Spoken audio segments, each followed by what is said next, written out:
Hi, my name is Kylie Jackson, and I'm talking about spectroscopy of simple molecules. The purpose of this presentation is to explain an experiment that we did in Chemistry 120, which we found unknown compounds using infrared spectroscopy, which is known as IR, and nuclear magnetic resonance, NMR. NMR is used to find the number of peaks, usually hydrogen bonds, in a compound and the ratio to them. IR is used to find the functional groups of a molecule by certain absorption ranges. For example, we have OH, CH, singly bonded carbon, and COO. And right here is a picture of ethyl formate, which has functional groups of COO and CH or COH as an example.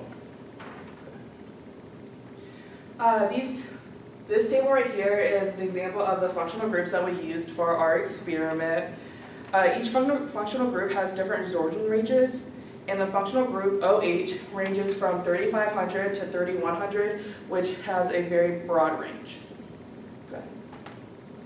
The purpose of our experiment was to find 3 unknown compounds from the list of compounds that we were given within our lab manuals. The first part was to find and narrow down the functional groups in the NMR of the first 15, and then we went and used the same thing to find our unknown.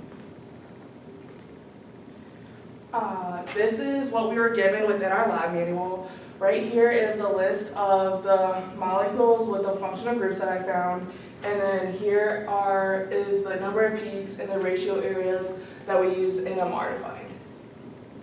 My unknown that I chose was 67B, and this is the IR spectra for it.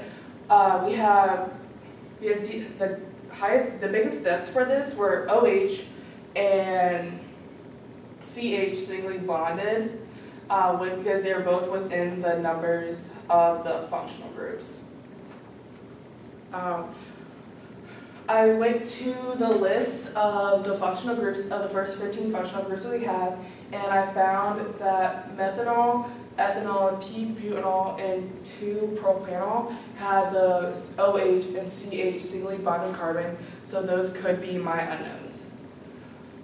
Here is my NMR spectrum, and here you can see that we have 3 different peaks to it that are a ratio of 1 to 2 to 3.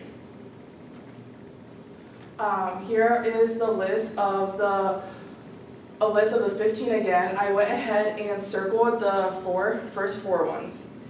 I can say that my unknown is not methanol or T-butanol because it only has 2 peaks, and I can go ahead and rule out 2-propanol because it has 3 peaks, but it has a ratio to 6 to 1 to 1. So I can go ahead and decide that my unknown is ethanol.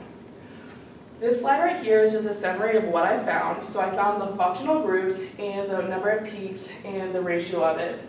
Ethanol is commonly known as drinking alcohol, but it can also be used in antibacterial hand sanitizer, medical wipes, and fuel. Ethanol is a neurotoxic psychoactive drug and also a flammable, colorless liquid. Here are the results of my 2 other unknowns that I found within the lab. I did the same thing to find the functional groups for 67K and 67G, and I did the same thing to find the peaks and the ratio of the areas. I can go ahead and decide that the unknown 67K is 1,2-dichloroethane and 67G is methyl acetate. My references from here were from the lab manual and the websites that I used to find the charge for. Thank you.